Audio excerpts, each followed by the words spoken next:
in turbulent times. Various reasons in different geographies are hampering economic growth and threatening recession around the world. Was this foreseeable?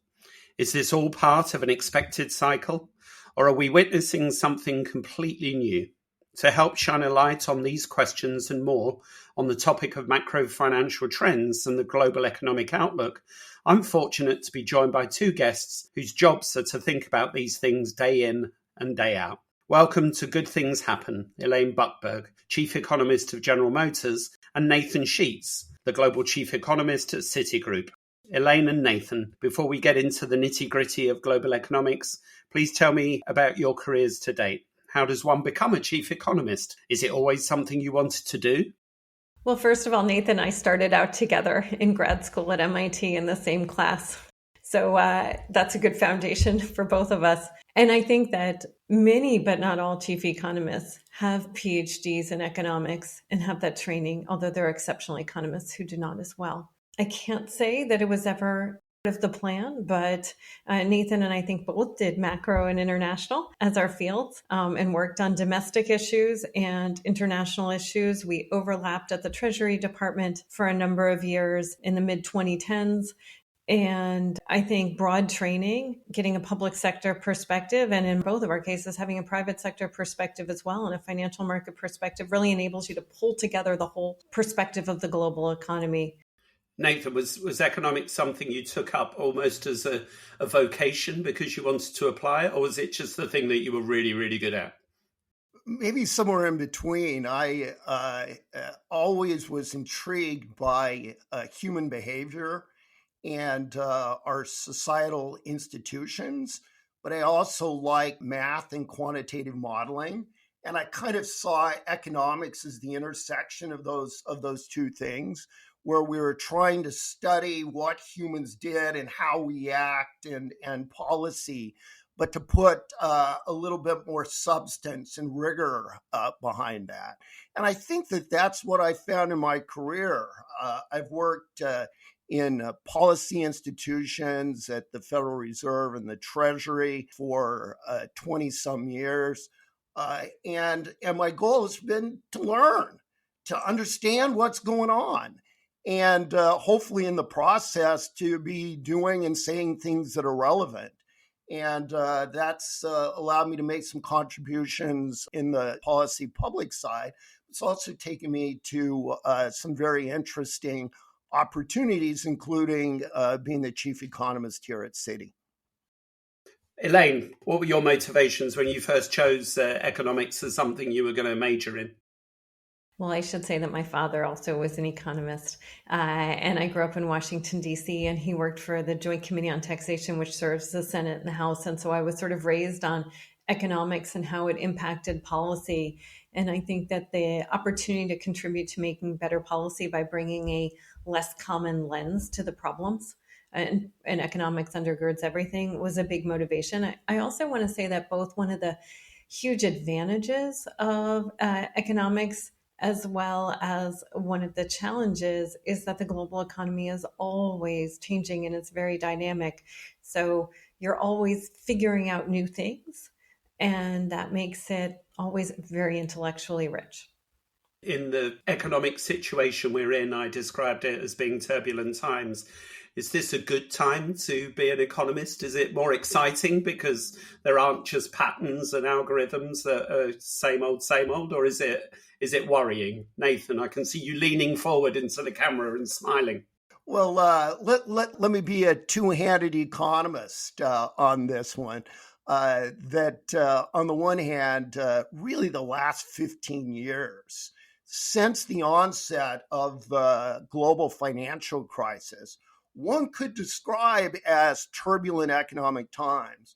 And that has provided extraordinary opportunities for us to put those tools that Elaine described that we learned in graduate school and that we've honed through our careers. Has given us really extraordinary opportunities to put them to work and to try to figure out what was going on and what should be done about it. And in addition, how investors, how large institutions should respond to these shifting times characterized by such huge uncertainties and unprecedented events.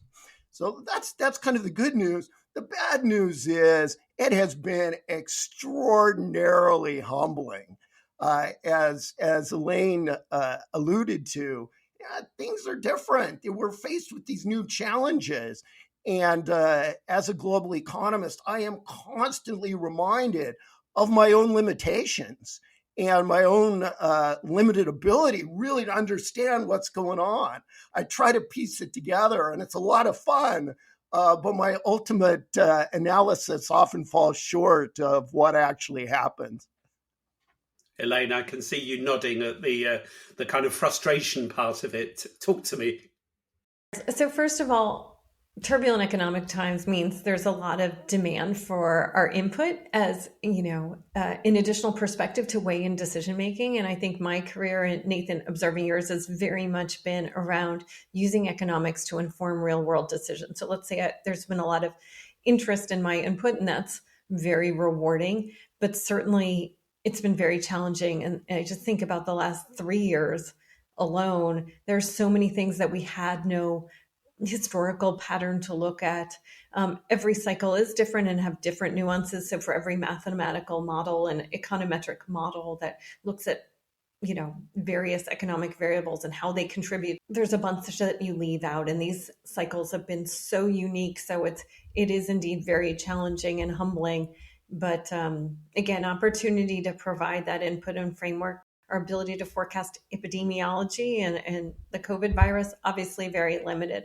And there are other things where I just have to say, my tools really don't help with this. If I make these assumptions, this is where I get. And define our assumptions. I think we've all done a lot of scenario analysis. Elaine says that you're kind of more in demand during these uncertain periods. Are people patient generally? Do people accept that you're not going to have all the answers, or do they see economists as the kind of having the silver bullet to the answers? I think for me, one of the surprises has been how patient and merciful people have been with us as economists through this period. And I think they understand, as you face, for example, a pandemic, an extraordinary shutting down of an economy in the US and globally, and then reopening, that is something that we've never seen before, and that we're going to get some things right and we're going to get some things wrong, and people have been understanding. But I think that what I found that investors, folks running institutions, policymakers are really looking for, it's not so much what's going to happen, but more kind of a framework for thinking about where the economy is and some of the factors and forces that are likely to influence it going forward. And I think economists, we don't have a crystal ball, unfortunately. I wish I did.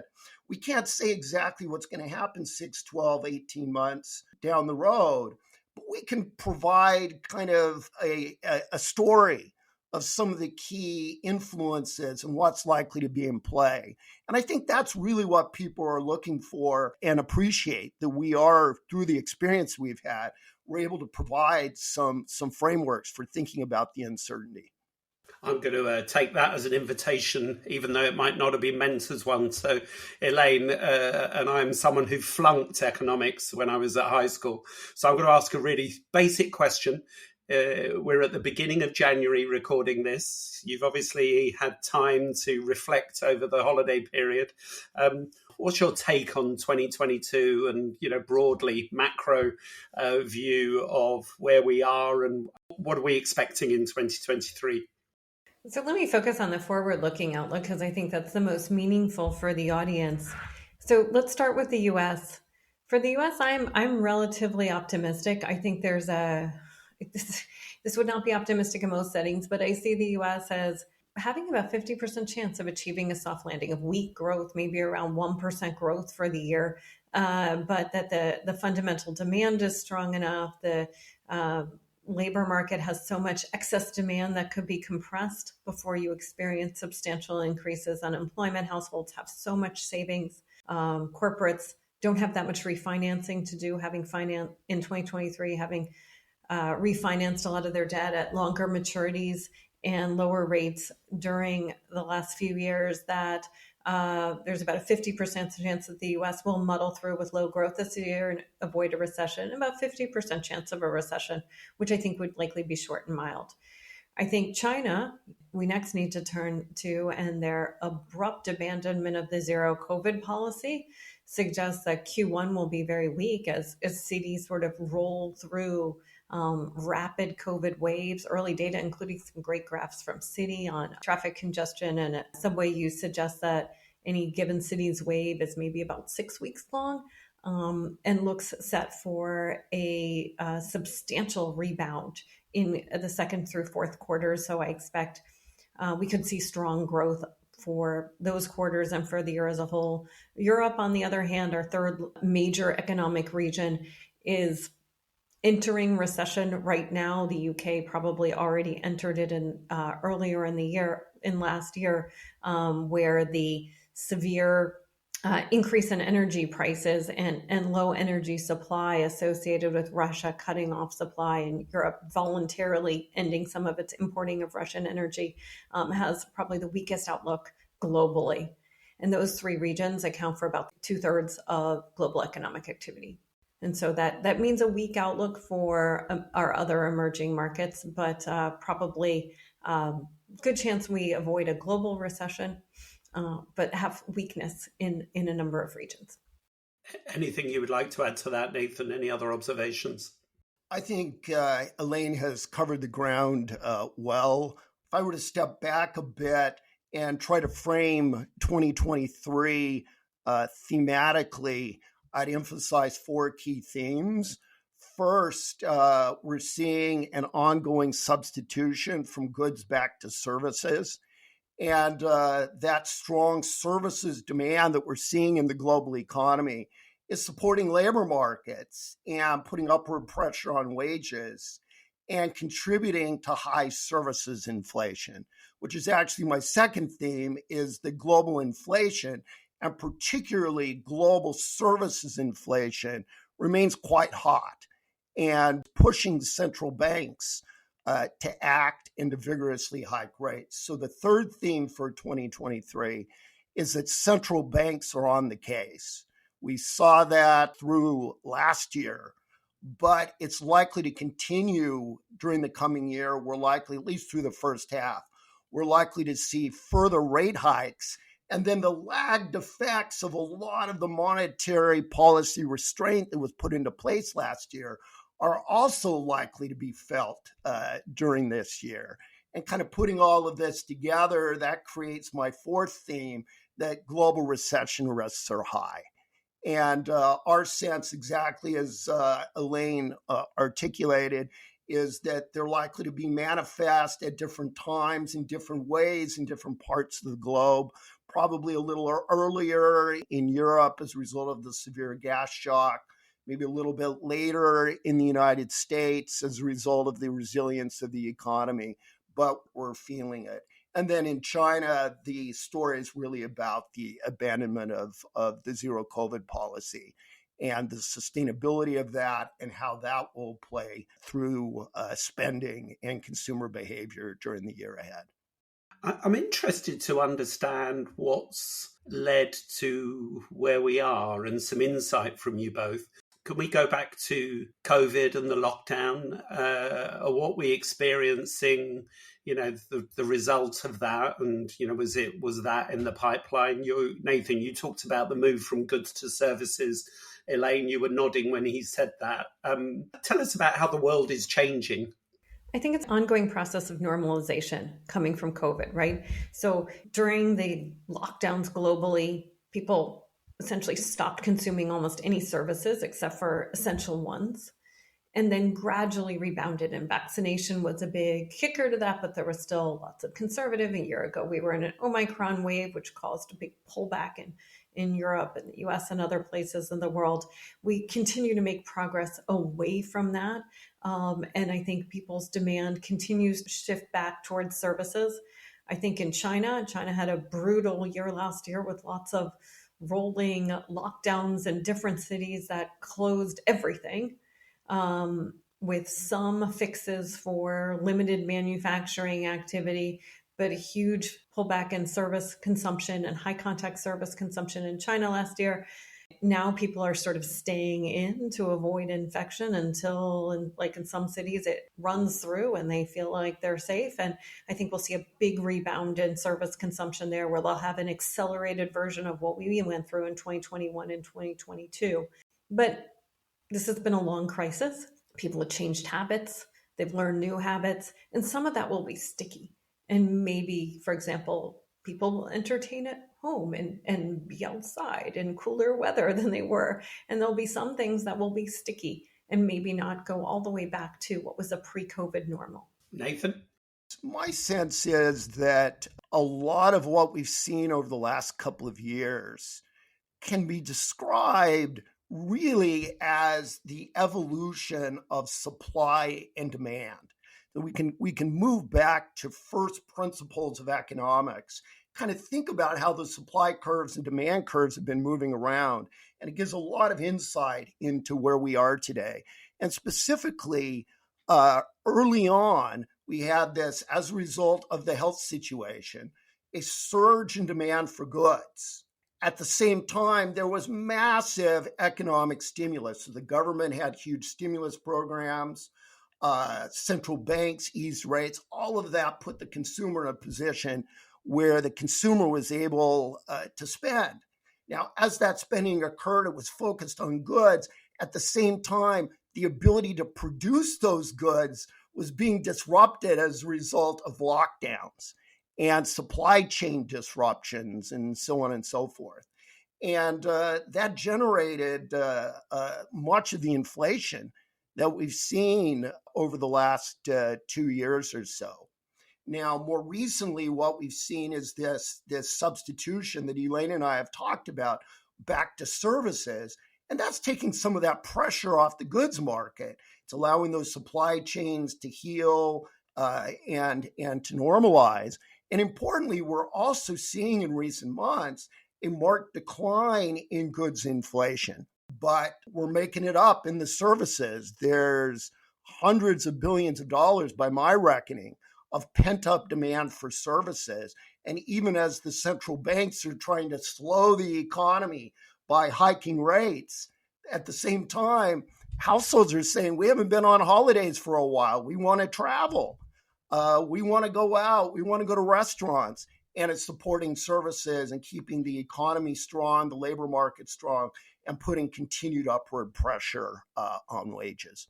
I guess I'll differ a little bit on that last part there, Nathan, partly about pent-up demand and then turning to the labor market. So I think with pent-up demand for goods, like avoided purchases may still need to happen for some things like durables, so like vehicles, right? If someone's driving a vehicle that is older than their preferences because they like to be under their warranty, or they like the newest technology, or they just like to have the newest style, right? They still need to replace that vehicle. They may not skip a replacement cycle. And so that supports auto demand, for any given set of economic conditions over the next few years. On the other hand, if it's pent-up demand for vacations or dining out, if I missed, hypothetically 2 overseas vacations over the last 3 years, I don't necessarily have enough vacation time to take 3 of them this year. So that pent-up demand, some of that just vanishes and goes away. I think that one of the things that for the US is a big question is sustained lower labor force participation that may cause a somewhat tighter labor market for some time. And even if unemployment rises somewhat over the next, over 2023 and 2024 from its current extremely low levels that are hovering around our 50-year lows, I think there are real questions about labor supply that we missed millions, at this point, probably 2 or 3 million in immigration that would have happened over these last few years, that we had earlier retirements, that we had several hundred thousands of prime age worker deaths over normal levels from COVID, and that just labor supply may be persistently tighter, especially for certain kinds of labor supply. Especially the tightness in the market right now seems to be greatest for non-college educated workers. So I think that that's something that's going to stick with us for some time, and I don't know quite when that heals. Let me agree with Elaine on those points. Regarding pent-up demand, specifically, I think it is right that the kind of the makeup coefficient, if I don't buy a car, that at some point my other car is going to break down and I've got to buy a new one. Same with my computer and so forth. That the makeup coefficient is higher for goods. But on services, if families haven't gone on holidays, vacations for several years, might they go twice in a given year? Might they go out a little bit more as a result of not having gone out? And I think I'm seeing in the observations, both in the macro data and the micro data, that some of that gets made up. It's a lower probability, it's a lower propensity, but I think we're seeing that in spending data right now. And specifically, by our estimation, cumulative spending on services, if you take it through the pandemic to today, has fallen short of what the pre-COVID trend would have been by over $1 trillion. And if you say, well, half of that's going to be made up, still a lot of spending. I'm hearing phrases like normalization and catch up. Do we think that there are any behavioral changes that will be permanent? And Elaine, I spent a lot of time in my career working in the motor industry, and I'm kind of fascinated about car ownership or vehicle ownership and how people use their vehicles. Obviously, we've got sustainability to think about and electrification. But this is almost macro. We're talking about the changes over the last few years. I'd love your insight, considering your position as the chief economist at General Motors, of how you plan for behavioral change, or what do you think about it? So I think some of the themes are really different now, or the outlook is different than what we were saying in 2019. So in 2019, one of the big questions that I was asked was, to what extent would ride sharing eliminate private vehicle ownership? Well, I think that's a lot less of a theme for a couple different reasons. First of all, in 2020, we saw huge purchasing of vehicles. There was a movement out towards suburbs with households needing more vehicles. There was a desire for private versus shared transportation to avoid contagion. And there were people developing new hobbies, like more people wanting to go hiking and go boating and go camping and trailering. Those demands don't reverse quickly. Perhaps more people are going to bars and concerts, but they may also have developed real interest in boating, for example, or hiking. And I think the other thing is, people who may have been selling their vehicles to rely more wholly on shared transportation of different forms may now say, wow, I just would like to retain my private vehicle from a precautionary sense, as well as perhaps, again, having developed that desire to go hiking on the weekends, or having moved to a place where the household just needs more vehicles. So I think that's a permanent change. And then the other thing on the other side there is that in a lower labor supply, the number of drivers available, the relative cost of Uber and Lyft and things like that has gone up. So that, again, is another pressure towards private ownership, or at some point back towards public transportation, which has not recovered well. And that also has to do with to what extent people are spending time in their offices. But our market research suggests that even if people are working from home, that they still want the same number of vehicles in their household fleet, if it hasn't gone up. And indeed, miles driven before gas prices went up was back to norm. So if people weren't driving to work, they were driving for something else. I think the one thing that becomes the game changer over time, much over longer time horizons, is the advent of truly autonomous vehicles and our cruise automation subdivision. You can take a ride in a driverless vehicle in parts of San Francisco and now in Austin and Phoenix with no driver. And that helps alleviate the need for drivers to have that shared transportation option. And therefore, it also over time brings down the cost. And that can be a real game changer in urban areas. And if you haven't done it, it's a thrilling experience. It also becomes a very boring experience because the vehicle is such a safe driver. But I highly urge people to try it out. Amazing. Nathan, build on this theme of changing behaviors. What behaviors do you see or predict? I think the biggest behavioral change that we'll see as a result of the pandemic is a move really across the corporate sector toward hybrid work arrangements. I think the day of workers spending 8 to 10 hours in an office 5 days a week is behind us. And I think that much of the employment environment that we're seeing is moving to several days a week, flexible work arrangements as a result of this technology that we have. I have a good friend who does commercial real estate, and I was recently talking to him about the outlook for office buildings in particular. And he said at this stage, it is really uncertain. And I think that that is an industry or a part of the financial markets that is likely to see a very significant transformation. You know, another closely related area where I think we'll see behavioral change is I'm not sure that I will ever do as much international travel post-pandemic as I did pre-pandemic. That, it's important to travel and see clients face to face, but some fraction of the travel that was done previously, I think we're all going to agree can be done more efficiently through virtual kinds of interactions. And so I think that that's another shift in our behavior. Now, the good news, I think, for the airline industries is they seem to be coming back quite strongly at the moment. But I think that medium-term business travel is likely to look and feel differently. And maybe conferences for hotels as well is likely to look and feel different than it did pre-pandemic. At the beginning, Elaine, you talked about your enjoyment of economics. I'm probably going to misquote you, but you talked about it.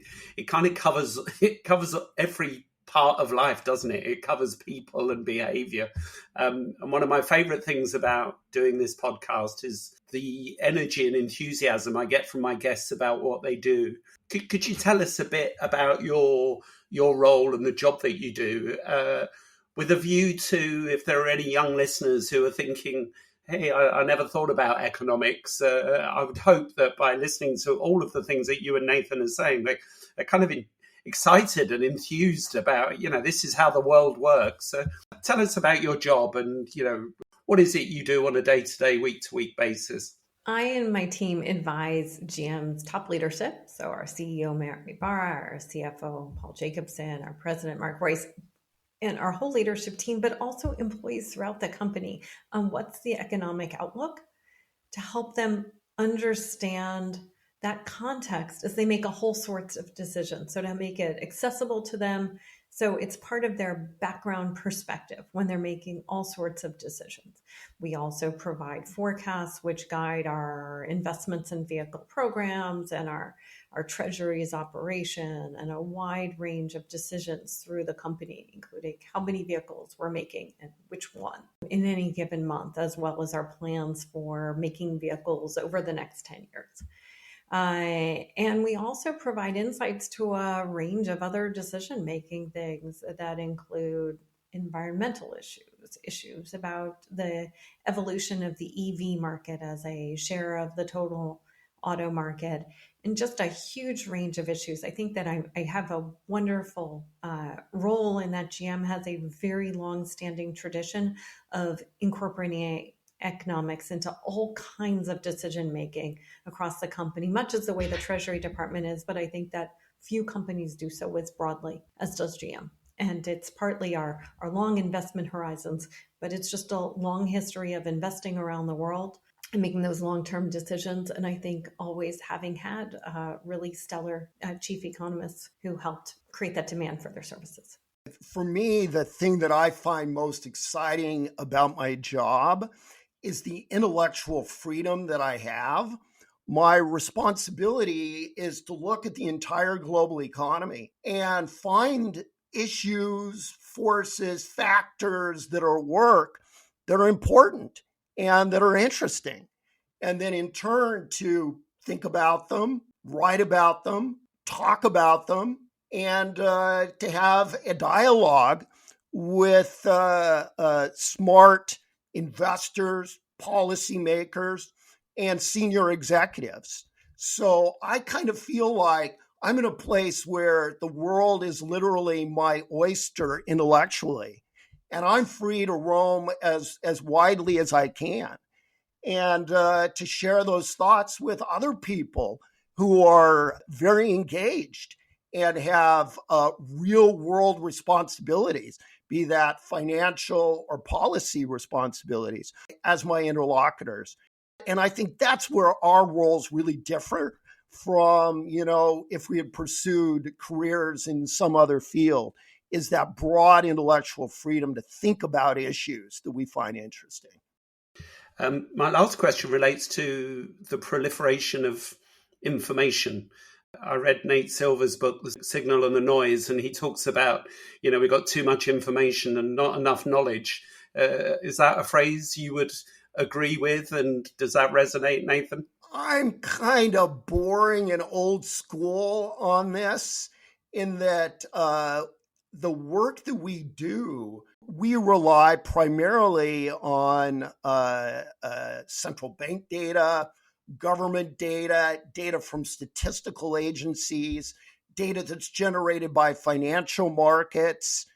And I found that to be the most reliable guide and the most helpful kind of signpost for where the US, the European, the Chinese, the global economy is.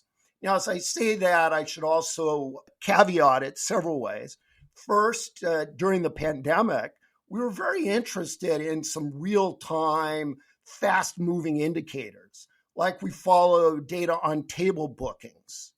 And the US BEA released data on weekly retail sales. And we at Citi have proprietary data on credit cards that our various economic teams study and analysts study and publish on. And some of those can be helpful, but I really kind of look at them as the blandishments, as the kind of the additions to that kind of core meat and potatoes kind of information that we're getting from government sources. So let me jump in here and add a little bit to Nathan's answer. So first of all, even in the official data, there's more than any one economist can consume all of it. Even with Nathan and I both have the benefit of teams that help elevate stuff to our attention. And I think often the differences of views from economists is partly how we're weighing different data, as well as how we're seeing the reaction function of different economic actors, people, and companies going forward. But there's a real question that's been asked. We all relied very heavily in 2020, especially on high frequency data to catch rapid changes in a very volatile cycle.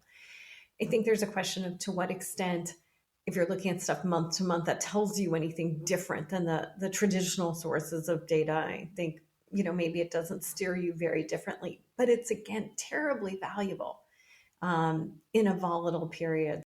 I really could listen to both of you all afternoon. I'm afraid we've run out of time. I'm sitting here thinking, I wish I had either one of you as my economics teacher back in the day. I think I might have done a little bit better. Thank you so much for your time. Thank you so much for your insight, and Happy New Year. Great talking to you. Happy New Year. Happy New Year to you as well.